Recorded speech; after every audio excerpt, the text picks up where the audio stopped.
हरा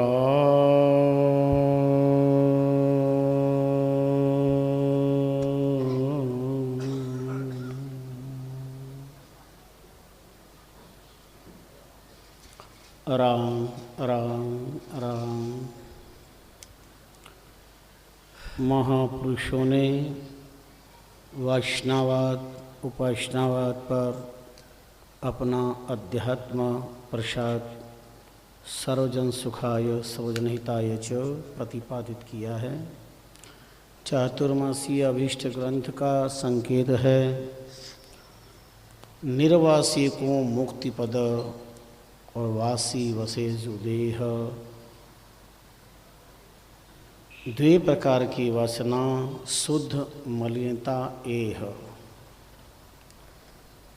प्रणाम करते हैं अनिर्वचनीय अखंड अक्षय अविनाशी माधुरी सौंदर्य सुधा सिंधु सत्यम ज्ञान अनंतम सर्वम खलविदम ब्रह्म परमात्मा की पावन पाद पद्मों में ब्रह्मदेशों अय्याधर रामचरण जी नाम महाप्रभु के पुण्य श्लोक तपश्चरणों में प्रणिपात करते हैं। नामानुरागी नाम मर्मज्ञ उन्हीं चतुष्टय का स्मरण। राम रस रसिक संतजन सतसंग प्रेमी ज्ञान पिपासु मुमुक्षुजनों ममता वात्सल्यमयी मातृशक्तियों,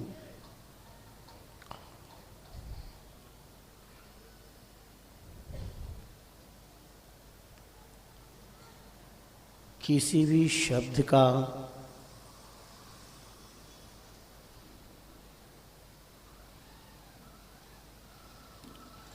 एक ही अर्थ हो ऐसा दावे से नहीं कहा जा सकता।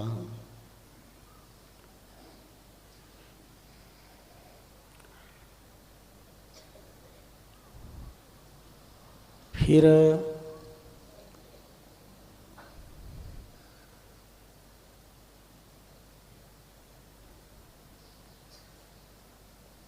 एक महत्वपूर्ण चिंतन की तरफ ध्यान देना चाहिए।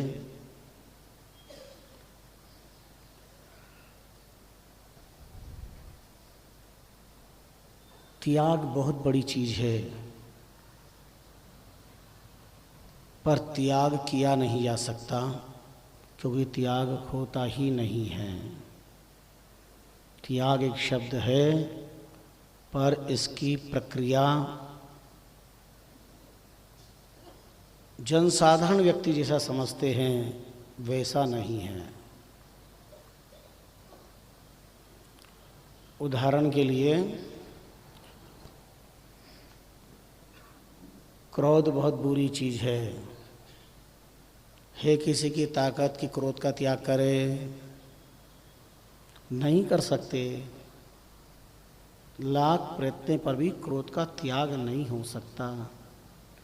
क्रोध का विषय बदला जाए क्रोध का त्याग कहलाएगा।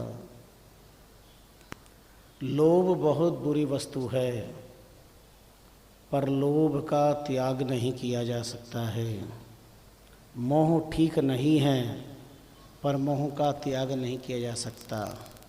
और छोड़ो सब बात को ताक में रखो, शरीर की नग्नता बड़ी कुरूप लगती है पर कौन संसार में ऐसा व्यक्ति है कि देह की नग्नता का त्याग कर सके? यह अकाट्य भेद्य उदाहरण हम आपको दे रहे हैं। देह की नग्नता बड़ी कुरूप लगती है पर वही देह की नग्नता संसार में जब व्यक्ति आता है तब कुरूप नहीं लगती है और जाता है तब भी संसार के व्यक्ति सूत का एक तार भी उसके शरीर पर नहीं रखते, नग्न देह को ही अंतिम क्रिया का रूप देते हैं।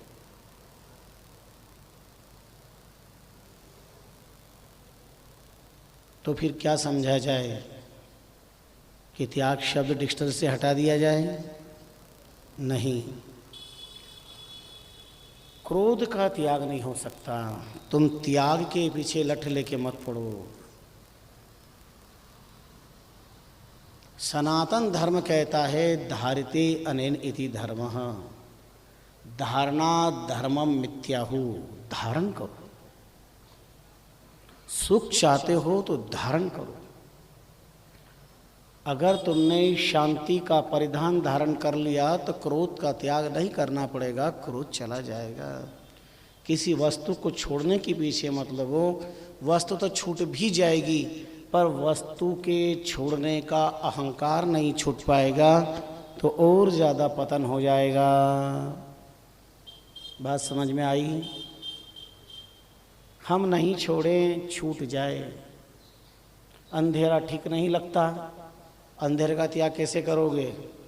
पर जैसे ही तुमने लाइट जलाई तो लाइट जलाने पर अंधकार को डरा धमका के भगाना नहीं पड़ा कि अंधकार तू चला जा, वरना देख या तो मैं तेरी कपाल क्रिया कर दूंगा या कोर्ट में क्लेम कर दूंगा। किसी व्यक्ति ने आज दिन तक अंधेरे से कहा क्या? प्रकाश के होते ही अंधकार। आपको कुछ करना ही नहीं पड़ा, एक काम करना पड़ा, प्रकाश की उपासना। प्रकाश की उपासना से तिमिर वासना समाप्त हो गई, अंधकार की वासना नष्ट हो गई। देह अंधकारवाद है, अंधकार देहवाद है और प्रकाश आत्मवाद है, आत्मा प्रकाशवाद है। क्योंकि प्रकाश का ही अंश आत्मा है। जीव ब्रह्म का अंश है, जिन्हों का प्रतिबिंब होए। परमात्मा पूर्ण प्रकाश है और उसी का अंश ये परमात्मा है। अच्छा, पूर्ण प्रकाश का अंश प्रकाश ही कहलाएगा। अगर हम टार्च से कुछ देखते हो तो भी प्रकाश कहलाएगा, सरसलाइट से देखते हो तो भी प्रकाश कहलाएगा, लाइट जलाते हो बड़ी बड़ी तो भी प्रकाश ही कहलाएगा। उसमें कोई अंतर तो होता नहीं है। Light is light, Prakash is Prakash, God is God. त्याग नहीं कर सकते। सबसे बड़ी विडंबना है, महापुरुषों ने दो बात बताई है। निर्वासी को मुक्तिपद वासी वसे जो देह, जो वासना रहित है वो मुक्ति पद का अधिकारी है। वासना युक्त है वह पुनरपि पुनः जन्म मरण का अधिकारी है। क्योंकि संसार में देहागमन का कारण वासनावाद है, विषयवाद है।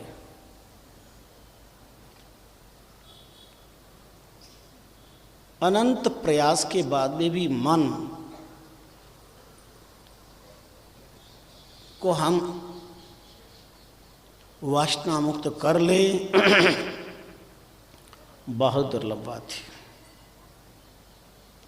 वासना किसी मिट्टी के पुतले का नाम तो नहीं है कि हम लॉकर में बंद कर दें। सबसे टेढ़ा काम है। पर आओ, हमारे राम आपको ये बताना चाहते हैं कि जैसे क्रोध छोड़ा नहीं जाता, त्याग नहीं किया जाता, शरीर की नग्नता बुरी लगती है, वस्त्र धारण कर लो, नग्नता चली जाएगी। हिंसा की नग्नता का तांडव नृत्य सड़क से संसद तक त्राहिमाम मचा रहा है। तो अहिंसा परमो धर्म का वस्त्र धारण करना पड़ेगा।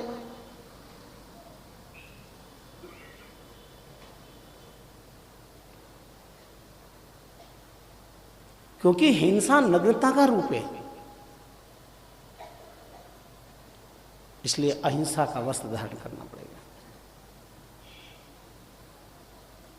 धारण करना ही धर्म है। सुख और शांति धारण करने में है। संत कहे उस बात को धारण करो, शास्त्र कहे उस बात को धारण करो। धारण करो, उसमें मिलेगा। संत धर्म शास्त्र ईश्वर की बात धारण करने की अपेक्षा हम मन माना उदाहरण देंगे तो विनाश काले विपरीत बुद्धि, हमारा ही विनाश हो जाएगा। तो महत्वपूर्ण विषय वासना से मुक्त नहीं हो सकते तो उपासना का वस्त्र धारण किया जाए, और उपासना का, राम भक्ति का वस्त्र धारण करना ही वासना से मुक्त होना है, और वासना से मुक्त होना ही निर्वासी को मुक्ति पद। वासी वसेसु देह, जहाँ मन उपासना में लगा तो स्वाभाविक बात है मन को या तो आप विषयों के बिहड़ वन में विचरण के लिए छोड़ दो, या भक्ति के राजपथ का उसे पात्र बना दो। मन तो एक ही है। क्या करना है और क्या करना चाहते हो, ये साधक के अपनी स्वतंत्र विचारधारा पर पतन है, और सद्गुरु की विचारधारा पर धारण करना, धर्म धारण करना उत्थान है।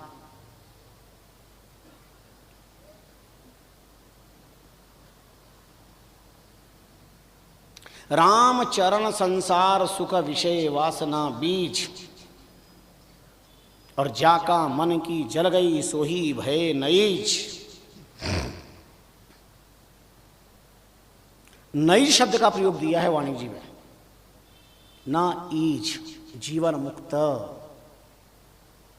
भय नईज तज वासना आत्म ज्ञान विचार। रामचरण नीकी तरह देखियो कृत्य निहार। एक एक शब्द, और शब्द का उच्चारण ऐसा होना चाहिए कि सामने वाला भी सुने और समझ ले।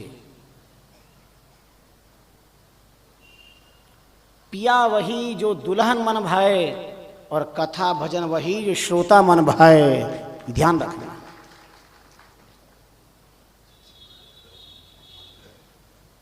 क्या कहा जा रहा है, कहना है हमारा धर्म, और जो कहा जाए उस सबके समझ में भी आना चाहिए कि महापुरुषों की वाणी का शब्द ये है। ये बैठा बानी बाचे ये मते लग्या है सांचे। वाणी का वाचना वेद वाचन है, और ऐसे ऐसे इसमें छंद है, छंद मनहर। एक ऐसे महापुरुष थे, जब छंद मनहर बोलते तो जाने वाला व्यक्ति के कदम रुक जाते थे। मन हरण उसकी चाल है, मन को हरण करना। इतने शांति से, प्रीता से सामने वाला सुने, ओ महापुरुषों ने ऐसा फरमाया, वरना पाठक को ही नहीं पता है कि हम पाठ क्या कर रहे हैं, तो पाठ का भी अर्थ क्या है। इसलिए गंभीरता, मधुरता, सरलता, धैर्यता। ग्रंथ पूरा करना हमारा लक्ष्य नहीं होना चाहिए, ग्रंथी चूर चूर हो।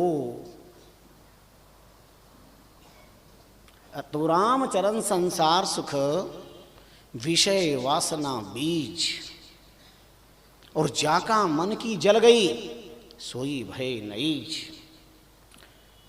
इस नईज का, वासना का, जीवन मुक्तता का एक शब्द है, उसका नाम है जरना।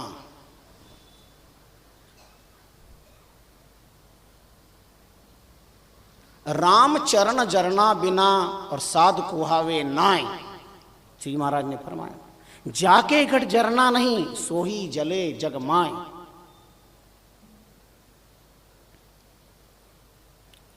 कौन सा संयम? जी संयम के फायर ब्रिगेड में काम की प्रचंड आग भी प्रशांत हो जाए, ऐसे विषय के लिए जरना शब्द का प्रयोग स्वामी रामचंद्र जी महाराज ने फरमाया। रामचरण कंदर्प जरे, राम गुरु सेवा ली। राम गुरु की कृपा से ही वो स्थिति आ सकती है।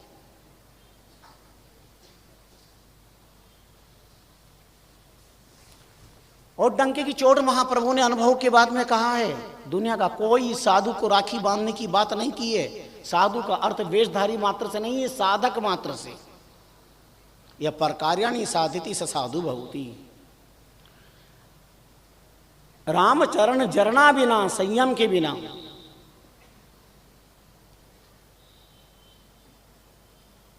साधु कुहावे नाय।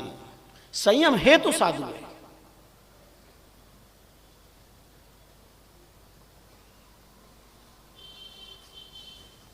और जाके घट जरना नहीं, सो ही जले जगमाए।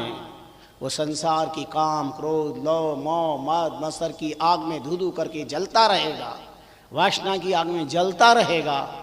और जिसके पास उपासना का संयम वाद है वो दुनिया में जंगल में रहे कि घर में रहे, जहाँ रहे रहे।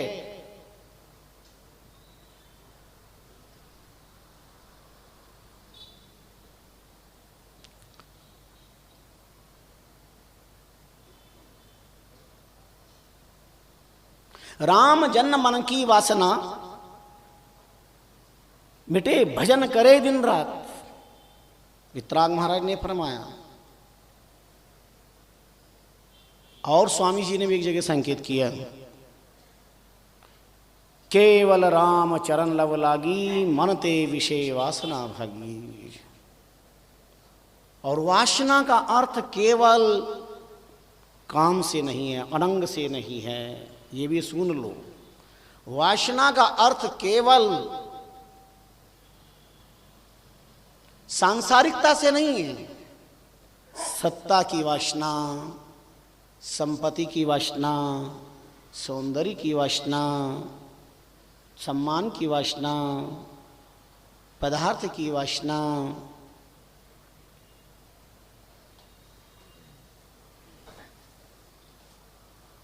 कितने ही नाम दिए।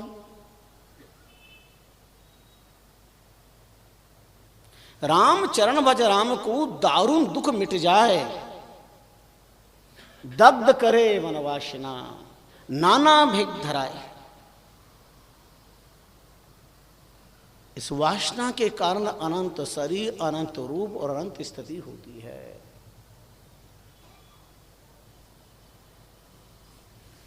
तो सद भी वासना और असद भी वासना।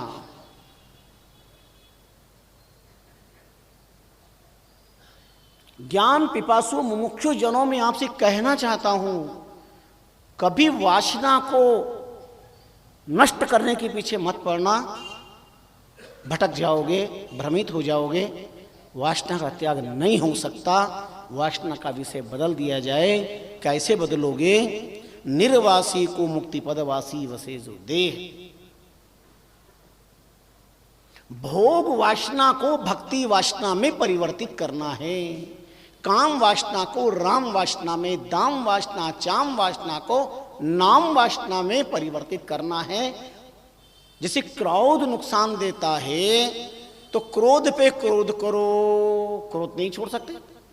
क्रोध पे क्रोध करो कि क्रोध तू क्यों आया, मैंने तेरे को टेलीफोन किया था क्या, चिट्ठी दी थी क्या, तू कैसा नकटा है, बिना मांझने का है, बिना उसके चला आया, तू कहाँ बुलाया मैंने तेरे को।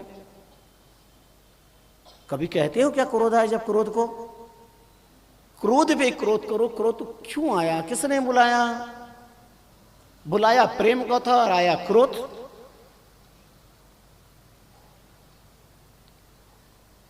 तो द्वि प्रकार की वासना, शुद्ध मलिनता, एक शुद्ध वासना, एक अशुद्ध वासना। शुद्ध वासना में धर्म है, संस्कृति है, चरित्र है, परिवार समाज राष्ट्र की जीवंत अवस्था है। और अशुद्ध वासना में व्यष्टिवाद से समष्टिवाद तक का विनाश, विनाश और महाविनाश। ये जितने अन्याय हो रहे, अत्याचार हो रहे, भ्रष्टाचार हो रहे, जितनी समस्याएं हो रही है, यह मलिन वासना का मलिन रिजल्ट दिखाई दे रहा है।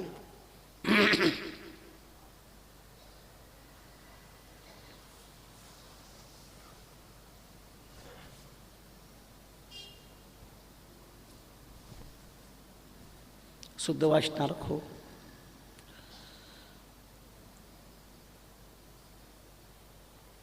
सोलह 1640 में तुलसीदास जी ने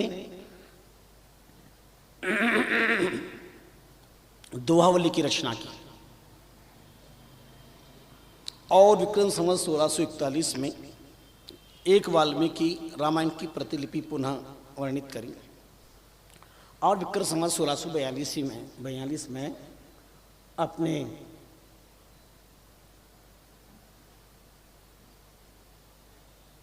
जानकी तत्व पर लिखना प्रारंभ किया। और उस समय युग ऐसा बन गया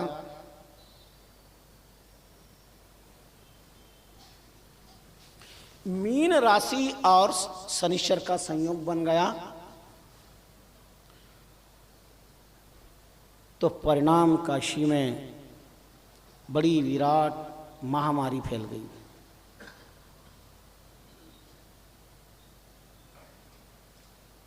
इतनी व्यथा व्यथित हुई, कोई उपाय नजर न आया। तुलसीदास जी की शरण में सब गए, मौत सामने सबकी मंडरा रही है। तब तुलसीदास जी ने अद्भुत नाम साधना की, उपासना के प्रताप से उस महामारी के प्रकोप को प्रशांत किया, रोगों से संपूर्ण काशीवासियों को मुक्ति प्रदान करी। भजन की प्रबलता, नाम साधना की विलक्षणता जब लोगों को पता चला, चमत्कार को कौन नमस्कार नहीं करता।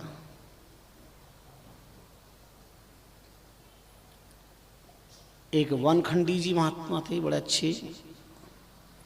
उन्होंने विचार किया था निमेषारण्य के कई तीर्थ लुप्त हो गए, सब तीर्थों को मैं ठीक कर दूं,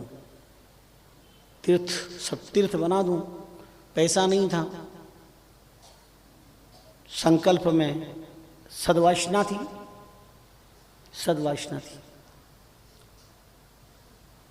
एक प्रेत ने प्रत्यक्ष होकर के और वनखंडी जी से कहा, अमुक जगह बहुत धन है, आप ले, लेकिन अशुद्ध वासना से मैं प्रेत बन गया हूं, मेरा उद्धार कर दो।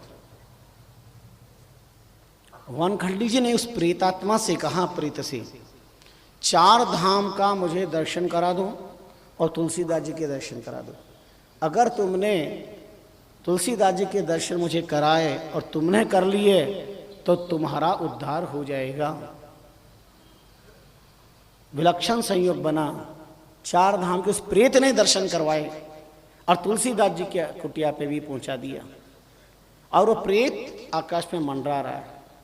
अब मंडरा रहा है, सब लोग देख रहे हैं, तो एक विचित्र आकृति दिखाई दे रही है।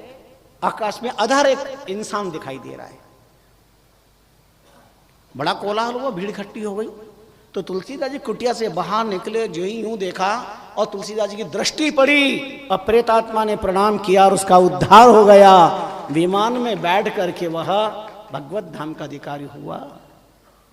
ये उपासना की नजरों की ताकत देखो। मलिन वासना के परिणाम को, विकृत परिणाम को भी सुसंस्कृत परिणाम में बदलने का सामर्थ्य है। सामर्थ्य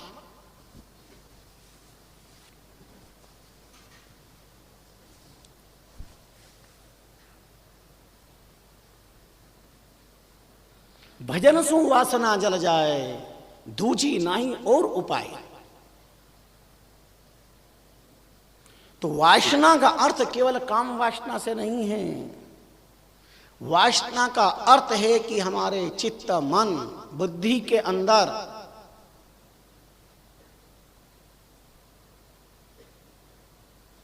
परमात्मा के अलावा आसक्ति के भाव पैदा होना, फिर वो मरण धर्मा देह के प्रति आसक्ति हो या पदार्थ के, विनाशकारी पदार्थ के प्रति हो।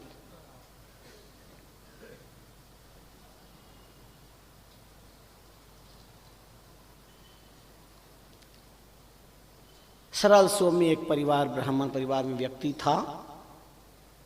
माता पिता चले गए, भाइयों ने ठीक व्यवहार नहीं किया, तो संत बन गए वैष्णव। उनका नाम गुरुदेव ने रखा चतुरदास। बहुत चतुर थे, पर भजन में बड़े तल्लीन रहते थे। एक दिन चातुर्मास आया तो सब शिष्यों को अलग अलग गांव में भेज दिया, इनको भी भेज दिया। अब समय के साथ जो शिष्य लोग साथ में थे, एक दिन गुरुदेव ने उनसे कहा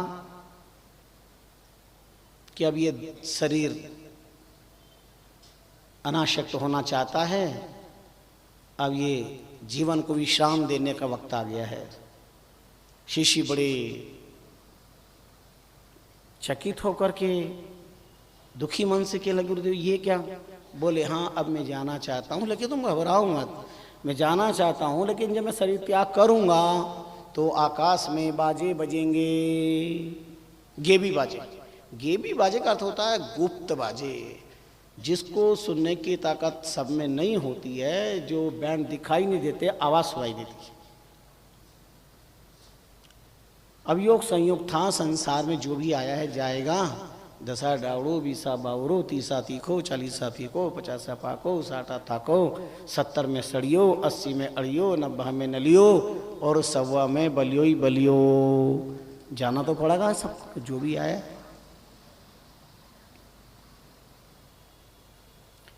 इसलिए हम कहते हैं बार बार, एक पल का भी भरोसा नहीं है। कोई अहंकार की भाषा ना बोले, अज्ञान की भाषा ना बोले, एक पल का भरोसा नहीं है। चले गए वो लोग जो धर्म को नहीं समझ पाए, जिन्होंने धर्म का ही उपवास करना चाहा। बहुत विचित्र लीला है परमात्मा की।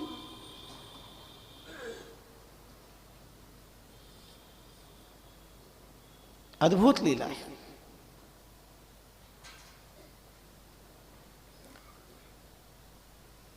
खैर देह त्याग कर दिया, लेकिन बाजे नहीं बजे। खैर समय के साथ जो भंडारा था सब हुआ किया, और समय प्राप्त करके चतुर्मास के बाद वो खोजी वो चतुर्दास महात्मा भी आए। सब पता चला ऐसा ऐसा हुआ। अब बड़े बड़े सिद्ध थे, उनका ये क्या बात है, बाजे क्यों नहीं बजे? हमारे गुरुदेव बहुत सिद्ध थे,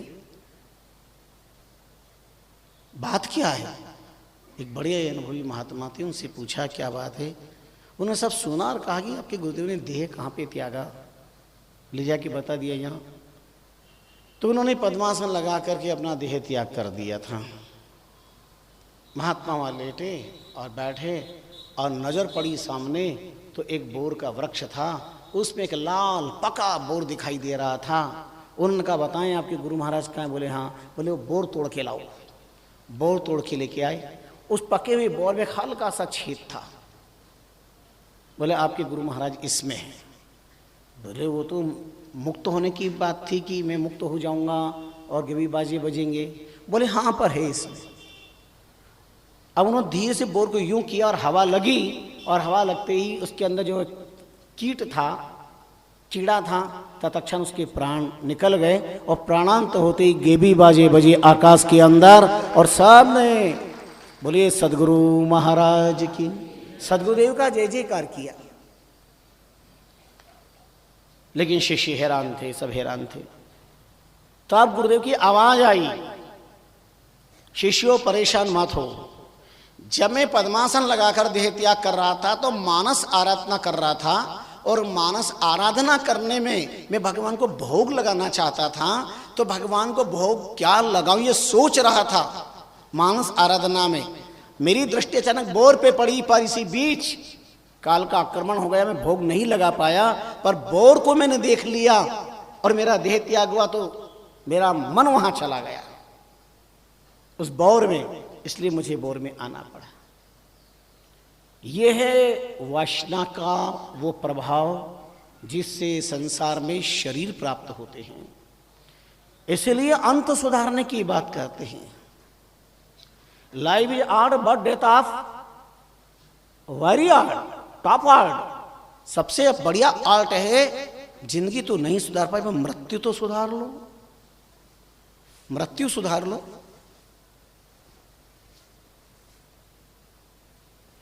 कुछ राम गया, कुछ गुरुदेव दया, कुछ अपनी बुद्धि उपाउता है, तीना तीन मिले परम भाग खुले। ऐसा योग संयोग बन जाए हमारा। अधिकतर लोग कहते हैं महाराज बस अंतिम सुधर जाए, अंतिम सुधर जाए। अब अंतिम कैसे सुधारना चाहते सुनो। पत्नी कहती है, मेरे देश की नारियां अधिकतर कहती महाराज आखिरी सुधर जाए। मैंने कहा अच्छा बताओ क्या करूं कि आपके आखिरी सुधर जाए। बोले बस पति के कंधे पे चली जाऊं। नारी क्या चाहती है? पति के कंधे पे जाऊं तो मेरी सुधर जाएगी, सुहागन बन के जाऊं। सोना चांदी से लद करके सुहागन बन करके जाऊं। मैं एक बात पूछना चाहता हूं कि आपके पास भजन नहीं है, नाम की ताकत नहीं है, और सोने चांदी से लद के अगर आप सुहागन बन करके भी गए तो क्या उद्धार हो जाएगा? और ये कैसा धोखा है कि मैं उनके कंधे पर जाऊं, पर ये नहीं कहती है भगवान जाएं तो हम दोनों साथ में ही जाएं, मैं जाऊं अगला रोता रहे जिंदगी भर तक। नहीं, क्या अभिप्राय निकला इस बात का? मरूं तो मैं मरूं।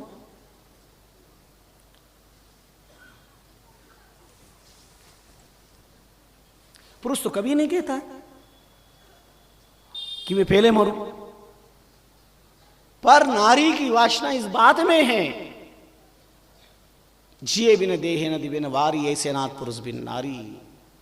पति के बिना नारी का जीवन बड़ा कठिन हो जाता है जीना। इसलिए अगर ये कोई प्रॉब्लम समस्या नहीं हो तो कोई जरूरत कभी मरो। वासना ये है अज्ञान जन्य।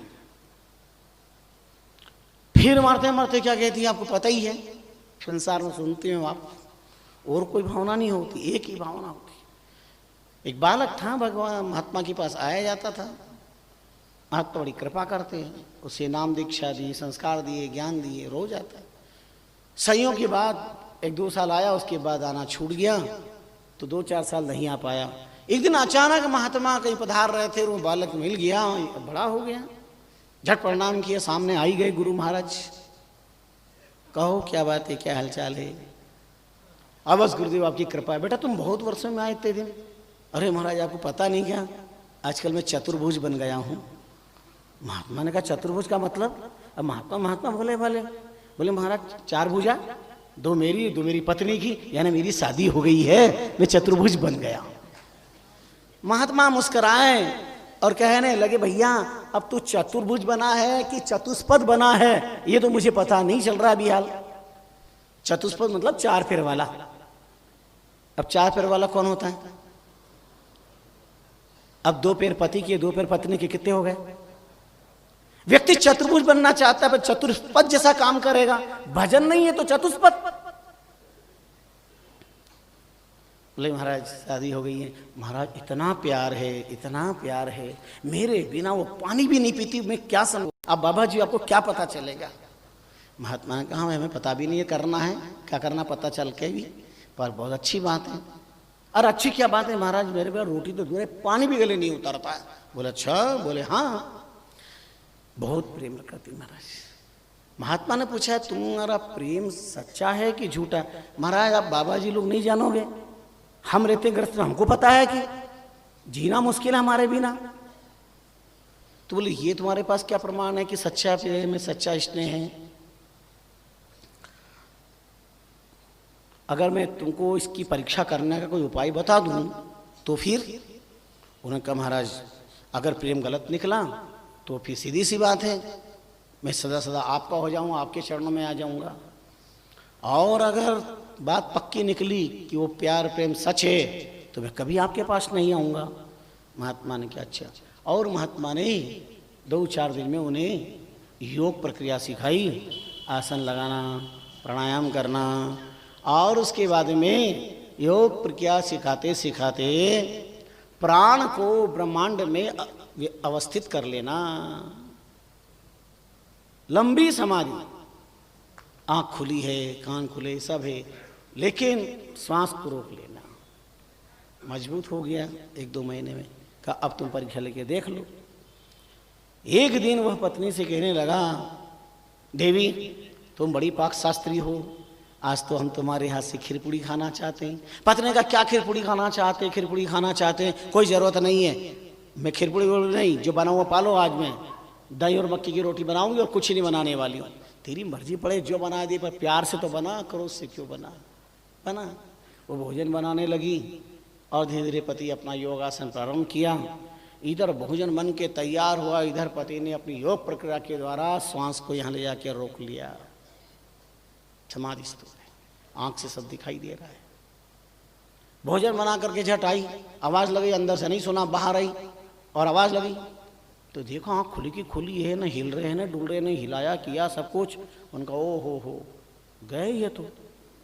अब ये तो गए, लेकिन अगर मैंने अभी चिल्ला दिया तो घर के कुटुंबी लोग, गांव के आसपास के मोहल्ले के सब इकट्ठे हो जाएंगे, और इकट्ठे हो जाएंगे तो 12 दिन तक राम जी राजी झालरबाजी, 12 दिन खाने को नहीं मिलेगा। अपन पहला पेट पूजा, फिर काम दूजा। झड़ जा करके 3 कटोरे तो वो दही के पी गई, एकदम मक्की की रोटी खा ली, और 1-2 रोटी खांक में लेके आ गई, गांव की थी। अब वहां करके चिल्लाने लगी, रोने लगी, लोग वह इकट्ठे हो गए। अब वो बार बार रो करके, अरे आपने ये क्या किया, मेरे से बात तो करते, अरे कुछ भी नहीं किया, मेरा आपके बिना जीवन बेकार है। लोग इकट्ठे हो गए, अरे राम राम राम राम, छोटी अवस्था में देखो कैसी, अभी कई उम्र थोड़ी है जाने की, और चीख चीख करके, अरे आपने क्या, आपको पता है संसार आपके बिना कैसे मैं जी पाऊंगी, मैं तो एक पल भी नहीं रह सकती हूँ, आपके बिना मैं पानी भी नहीं पी सकती, आपको पता है अच्छी तरह से, और आप ऐसे चले गए। जब बहुत लोग इकट्ठे हो गए, बहुत लोग, तो वह पति को बार बार ये कह रही थी कि स्वर्गा जाता साईं जी, मन कई तो कहता जाओ जी, स्वर्गा जाता साईं जी, मन कई तो कहता जाओ जी। अरे आप स्वर्ग गए तो गए, पर मेरे को कुछ तो कह जाते। अधिकतर पत्नी क्या चाहती है, ये 2 शब्द मेरे को बोल लेते तो बहुत अच्छा, 2 शब्द। अरे इतने साल तक न जाने कितने शब्द बोले, उसका कभी असर नहीं हुआ, और पर 2 शब्द जाते जाते, अब वो जाते जाते कहते चल मेरे साथ ऊपर। 2 शब्द वो कहते चल ऊपर।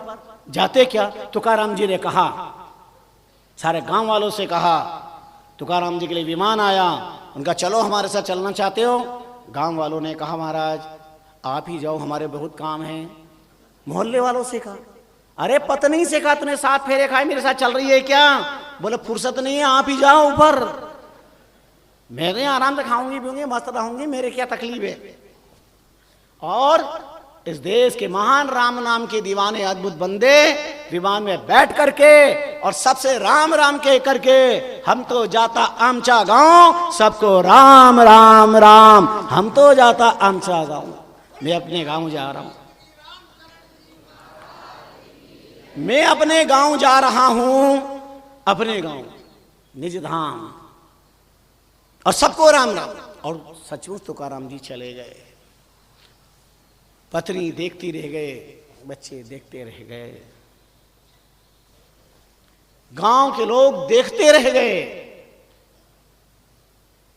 संतों की अद्भुत विलक्षण स्थिति है। निर्वासी को मुक्ति पद, यह है वासना मुक्त अवस्था का अद्भुत विलक्षण प्रमाण। तो वो बार बार बोल रही थी कि स्वर्गा जाता साईं जी, मन कही तो कहता जाओ जी, स्वर्गा जाता साईं जी, मन कही तो कहता जाओ जी। आंख उसकी खुली थी, सब उसने देखा, ये 3 कटोरे दही के डकार गई है, मक्की की रोटी भी चबा गई है, अब खांक में रख करके ये बेवकूफ बना रही है सबके सामने। महात्मा ठीक कहते हैं, धीरे धीरे प्राणायाम व्यवस्थित कर लिया और अपनी सहज अवस्था में आ गए। तो वो रो रो के बोल रही थी, स्वर्गा जाता साईं जी, मैंने कही तो कहता जाओ जी, स्वर्गा जाता साईं जी, मैंने कही तो कहता जाओ जी। वो झट उठ बैठा हुआ और कहा, जैसे उसने कहा स्वर्गा जाता साईं जी, मैंने कही तो कहता जाओ जी, उठ कर बैठ करके कहा, 3 कटोरा दही का पीदा, वे खांक में पड़ी खाओ जी, 3 कटोरा दही का पीदा, अब ये खांक में पड़ी खाओ जी। बाकी क्या बचा, इतना दही डकार गई 3 कटोरे, और ये रोटी ये और खा ले, ये कह दिया मैंने तेरे को। और साहब से हाथ जोड़ करके चल दिए महात्मा के पास। बोले महाराज आपने जो बताया बिल्कुल सच है, ये संसार में पुनः पुनः पुनश्च पुनः आने का कारण ही वासनावाद है। तब महाप्रभु रामचंद्र जी महाराज ने फरमाया, रे मूर्ख मतिहीन क्षीण क्यों करे जमारो, समर्थ राम संभाल जठर में राखन हारो, दीनाचार की सार हार मत चाले भाई, सगो नहीं परिवार नारी सुत पिता रुमाई, दामन आवे काम आन सब झूठ सहारा, अंत काल की बार कोई नहीं करे सम्हारा, आद अंत मदि राम है सब जीवा रिषपाल, राम चरण सुमरिया सुखी बिसरिया बुरा हवाल। मूर्ख कह करके स्वामी जी ने संबोधन किया, रे मूर्ख मतिहीन क्षीण क्यों करे जमारो। मूर्ख शब्द का प्रयोग किया। शंकराचार्य जी ने मुड्ड शब्द का प्रयोग किया। मूर्ख का ही जाने बापड़ा जे मति का ही।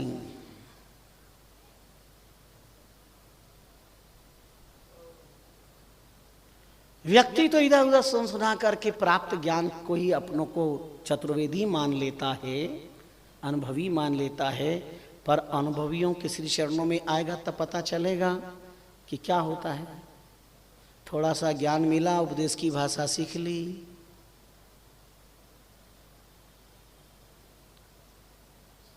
थोड़ा सा रूप मिला, दर्पण ही तोड़ डाला, थोड़ा सा यश मिला, दुनिया पर हंसने लगे, थोड़ा सा अधिकार मिला, तबाही मचा दी। ऐसो को जन्मो जगमाही प्रभुता पाई ताई मद नाही। कौन संसार में ऐसा जन्मा है प्रभुता को पाकर, अधिकारों को पाकर, और वह अहम की भाषा, अहम की नजर, अहम की प्रक्रियाओं को व्यक्त न करता हो। निरभिमानी बनो। मुक्ति लहे विराग सु बंधन करे स्नेह। राम चरण में क्या कहूं सब ग्रंथन मत एह।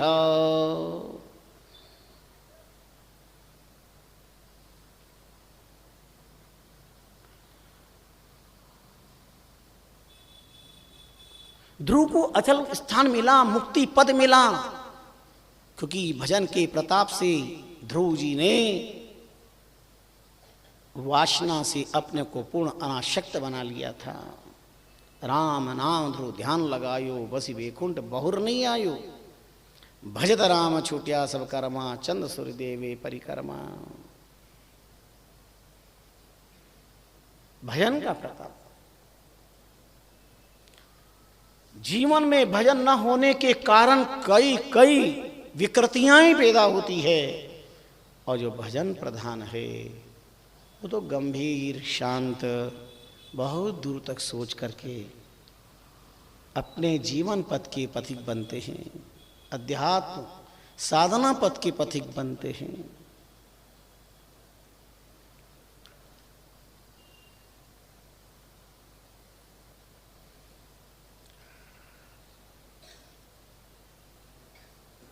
निर्वासी को मुक्ति पद और वासी वसे जो देह, द्वे प्रकार की वासना, शुद्ध मलिनता एह।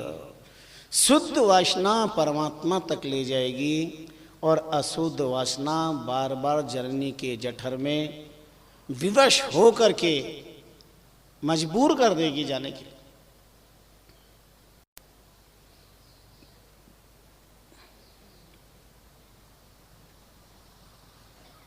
मरते मरते पिता ने पूछा, बड़ा बेटा कहाँ है? बोले पिताजी मैं आपकी बैठा हूँ ना सिराने। छोटा बेटा कहाँ है? पिताजी मैं चरण दबा रहा हूँ आपका। तो मझला बेटा कहाँ है, बीच वाला? पिताजी मैं आपके लिए जल लेके आ रहा हूँ। सोचा, बड़े का नाम लिया तो सोचा शायद अंतिम वसीयत मेरे नाम होगी। फिर छोटे का नाम लिया तो उसने कहा बड़े भाई का कोई काम नहीं मेरा होगा। पर बीच वाले का नाम लिया तो सोचा अगल बगल का छांड पसारा मेरे नाम वसत लिखी होगी। लेकिन बीच वाले ने कहा मैं जल लेके आ रहा हूँ। और पिता ने मरते मरते कहो बड़ा बेटा भी यहाँ, छोटा भी यहाँ, मझला भी यहाँ। तो दुकान पे कौन है, तिजोरी के पास कौन है? और ये कहते ही प्राणांत हुआ तो मर के सांप बनना पड़ा, कुंडलिनी मार के बैठना पड़ा। कुंडलिनी मार के, क्योंकि मन वहां चला गया। राज ऋषि का मन गया। भरत मृग सूने करियो धरियो मृग अवतार। विरक्त होए नहीं जन करो नहीं जन्म विस्तार। भरत मृग सूने करियो धरियो मृग अवतार। वासनाओं के कारण विकृति की स्थितियां होती है। उज्जैन के सम्राट महाराज भर्तहरि ने तो सब कुछ त्याग कर दिया। मस्त मस्ती में फकीर होकर के जा रहे थे मौलाना बनकर। अचानक उनको एक चमकता हुआ लाल हीरा दिखाई दिया और दौड़ करके जो ही हाथ लगाया मन ग्लानि युक्त हो गया। और उनके अंतकरण से निकला धिक्कार है ये आंख की वासना, दृष्टि वासना। कंचन जड़े महल तजे और सखियन को साथ, कंचन जड़े महल तजे और सखियन को साथ। धिक मन धोके लाल के पड़ियो पीप पे हाथ। वो हीरा नहीं था, कोई पान खा के निकला था तो उसने थूक दिया, पान की पीक पर सूर्य की किरणें पड़ी, लगा दृष्टि वासना हो गई, ये हीरा है। उन्होंने कहा अरे मान, उज्जैन का साम्राज्य चक्रवर्ती तो पत्याग करके आया है। रतन कंचन जड़े महल तजे और सखियन को साथ, धृक मन धोके लाल की पड़ी पीप पे हाथ। तो ये वासना पदार्थों पर, ये वासना मरण धर्मा शरीरों की, ये वासना सत्ता की, ये वासना है।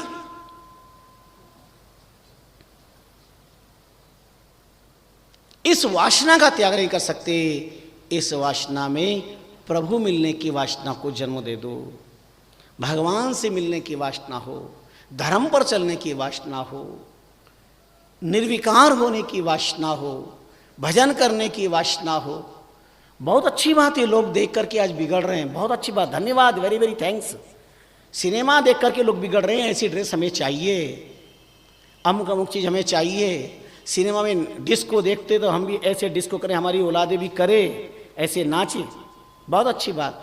मैं कहता हूं जब तुमको देखने का इतना अच्छा अभ्यास हो गया कि देख करके तुम वो सब कुछ चाहते हो, तो मंदिर जाने वाले को भी देखते हो। तुम्हारे मन में मंदिर जाने की बात क्यों नहीं आती? रामद्वारे में जाते देखते हो, तब तुम्हारे मन में रामद्वारे जाने की इच्छा क्यों नहीं होती? और किसी के हाथ में माला देखते हो, तब तुम्हारे मन में राम राम करने की इच्छा क्यों नहीं होती है? माला फेरने की क्यों नहीं होती? किसी के हाथ में माल देख करके तो मन में इच्छा होती है, ये माल हमें मिल जाए तो बढ़िया, माल मिल जाए, पर माला मिल जाए ये शिक्षा नहीं होती।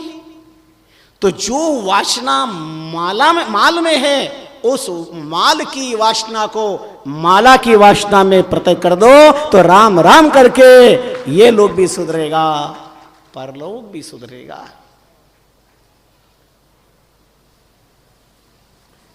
पतन के प्रभाव इतनी जल्दी हो जाते हैं, पावनता के उत्थान के विचार नहीं होते। 100 प्रश्न आ जाते हैं, पता नहीं क्या क्या सोच लेते हैं।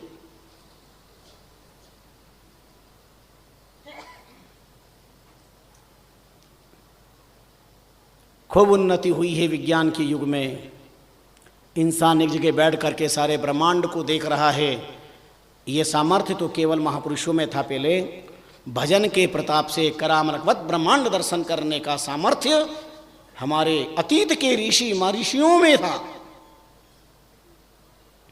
आज पूरे ब्रह्मांड को लोग जेब में रखते हैं, सारी विश्व में बात कर लेते हैं।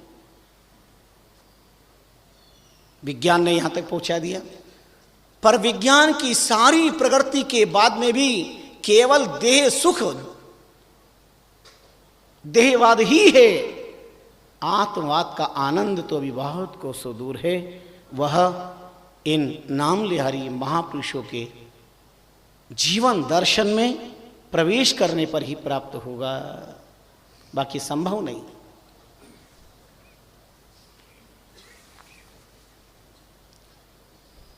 इसलिए संतों की अपनी शैली है, वो अपने तरीके से नास्तिक को आस्तिक बनाते हैं, विकृति वाले को संस्कृति में प्रवेश कराते हैं, अहंकारी को निरंकारी बनाते हैं। महात्मा परमात्मा छोड़ते नहीं है, पकड़ते ही नहीं, और पकड़ते अभी छोड़ते नहीं है। सच्चा वैद्य डॉक्टर वह है जो शरणागत रोगी पेशेंट के रोग मुक्त कर दे। सच्चे माता पिता वह है जो अपनी संतान को संपत्ति नहीं संस्कार प्रदान करे, और सच्चे संत सद्गुरु वह है जो शरणागत आत्मा को परमात्मा से जोड़ दे, प्रभु के साथ में जोड़ दे।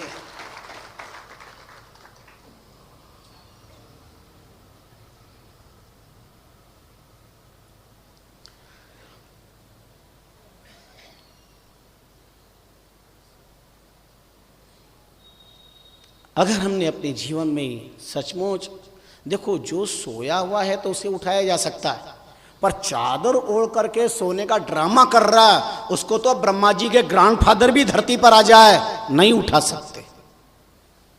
जो सचमुच जगना चाहते, संता को हेलो सुने सोई होई सुचेत, परमार्थ के कारण ही साधु हेला देत, परमार्थ के कारण ही साधु हेला देत।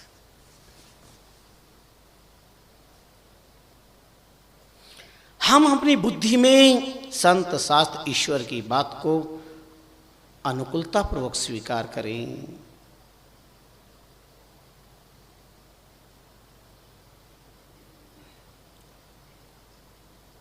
अपनी अपनी अकल से सबही करत व्यवहार, राम चरणवा कैसी अकल जो सही करे करतार। सब अपने विवेक से जीवन चला रहे हैं, पर अकल ज्ञान बुद्धि विवेक उसे कहते हैं परमात्मा को अपने अनुकूल बना ले। ध्रुव ने परमात्मा को अनुकूल बनाया, प्रहलाद ने परमात्मा को अनुकूल बनाया, महापुरुषों ने परमात्मा को अपने अनुकूल बनाया, मीरा ने परमात्मा का अनुकूल बनाया, जहर अमृत हो गया और भुजंग नौसरहार हो गया, ये परमात्मा को अनुकूल बनाया। और जिन्होंने संसार का अनुकूल बनाया उनके लिए तो अमृत भी जेर हो गया, चमकता हुआ हार प्राणलेवा बन गया। परमात्मा को अनुकूल बनाओ, ऐसा परमात्मा से बार बार ऐसी भक्ति करो, हम परमात्मा के अनुकूल हो जाए। प्रतिकूल न धर्म के हों, न संस्कृति के हों, न राष्ट्र के हों, संस्कारों के हों, हम सबको अनुकूल बनाएं। परमात्मा को अपने, हम परमात्मा के अनुकूल बन जाएं। या तो परमात्मा को अपना बना लो या अपन परमात्मा के बन जाओ। बहुत सीधी सादी बात बताइए, या तो जो हासिल है उसे पसंद कर लो, अथवा जो पसंद है उसे हासिल कर लो। दो में से एक तय कर लो। या तो जो पसंद है उसे हासिल कर लो, और या जो हासिल है उसे पसंद कर लो। वर्ण विपरीतता में तो बड़ा संकट कष्ट है। एक बढ़िया राजस्थान की बात सुनाता हूं आपको, सुनी हुई आपकी, मेरे को याद है इसलिए सुना रहा हूं। अपने यहाँ की, इंदौर की बात नहीं है, अगर इंदौर की हो तो मुझे बाद में धीरे से कह देना, राजस्थान की बात है।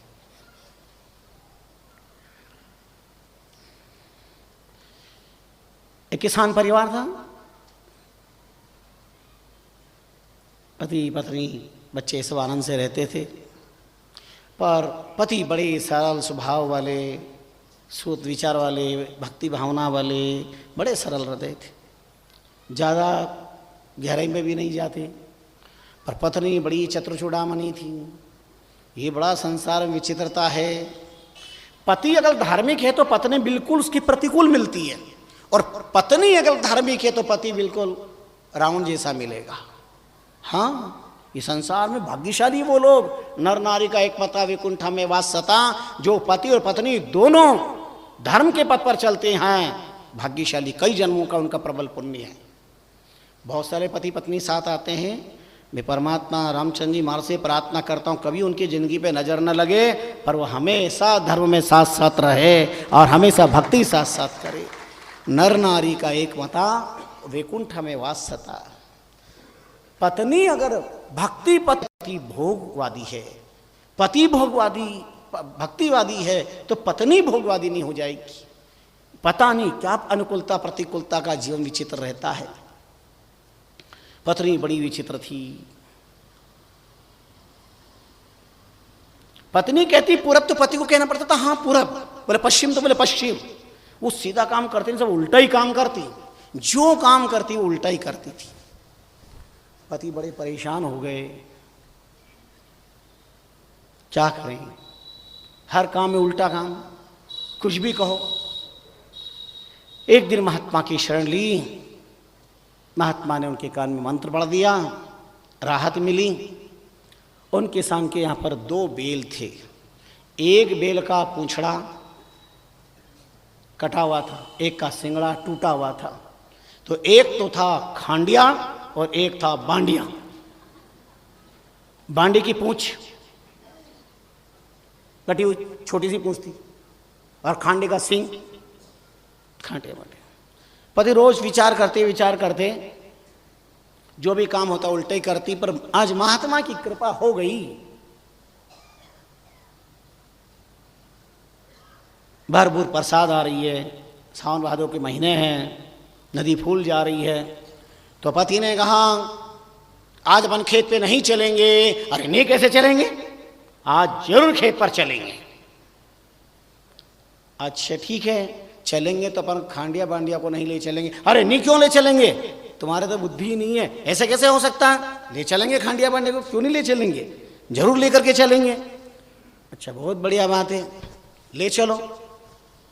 अब ले गए साहब।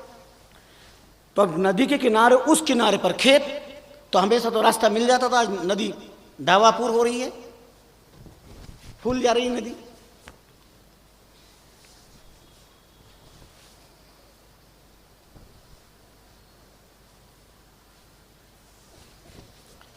वितराग महाराज की वाणी में एक शब्द आया है, भूमि गड़े पर्वत चढ़े और छींका उतरे जाए।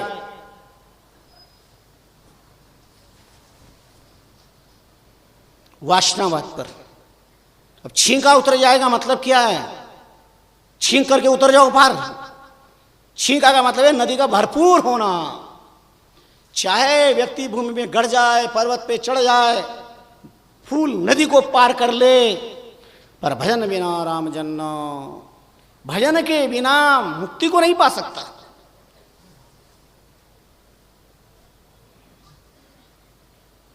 राम जन्म मन वासना भजन बिना नहीं जाए। तो पति ने कहा सुन देवी, पूरी नदियारी पार नहीं होंगे, आज नहीं जाए। नहीं नहीं कैसे, मैं तो जाऊंगी, तुम मत जाओ। मत जा, तेरी मर्जी है। तो बेल को नहीं ले जाए, मैं तो ले जाऊंगी। ले गई। अब थोड़ी देर बीच में गई, अब समझ में आ गया पति को कि अब आज ठीक है, 100 दिन सुनार की, 1 दिन लोहार की। देख अब तू जा रही है तो खांडे का पकड़ना, बांडे का मत पकड़ना, क्योंकि खांडे की पूंछ बड़ी थी और बांडे की पूंछ कटी हुई। बोले मेरे को ऐसा क्यों कहा, मैं तो बांडे का ही पकड़ूंगी। और बांडे की इतनी सी पूंछ पकड़ ली। अब पकड़ जो बीच में गई, बीच में जाते ही पति ने कहा ये बांडिया को पकड़ो, काठो पकड़ दे। उनका ऐसा क्यों कहा, ये छोड़ा। और जो ही छोड़ा और पानी में वो गई वो गई वो गई। अब डूबने वाला इशारा कुछ और ही कर रहा था, यारों ने उसे अंतिम सलाम समझ लिया। अब वो गई, बचाओ बचाओ। पति ने कहा वाह, हैप्पी जर्नी, आनंद से जाना, मजे में रहना। 100 दिन सुनार की, 1 दिन लोहार की। व्यक्ति को अच्छी बात कहो तो उल्टी लगती है, विनाश काले विपरीत बुद्धि। जो संत शास्त्र ईश्वर की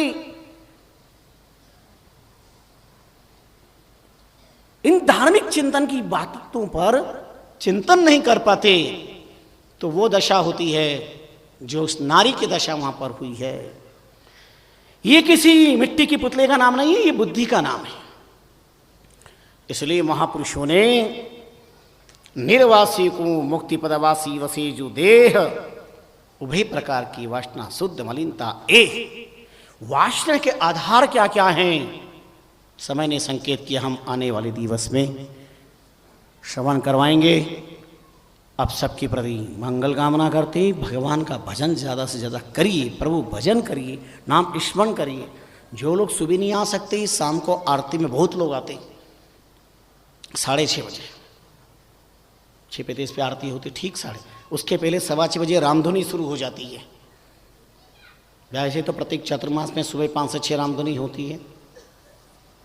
यहाँ शाम को रामधुनी चलती है। रामधुनी के बाद आरती, श्री महाराज के बड़े वजनदार शब्द है आरती में, आर्त भाव। और उसके बाद थोड़ी देर रामधुनी, फिर भजन रामचंद्र जी महाराज के, और भी बड़े अच्छे प्यारे से भजन। तो जो लोग नहीं आ सकती, माता बहनें भी आ सकती, दरवाजे पर खड़े रहे, अपने नियम का पालन कर रहे हैं। बहुत सारी माता बहनें बाहर आती, दरवाजे पर खड़े रहते हो, आरती का लाभ लेकर के प्रस्थान करते हैं। तो धर्म को आत्मसात करें और जीवन को मन रहे निज वैरागी होना, इस वितराग महाराज के वासना मुक्त संदेश आदेश उपदेश में अपने जीवन में आसन करने का प्रयास करें। राम राम राम राम राम राम।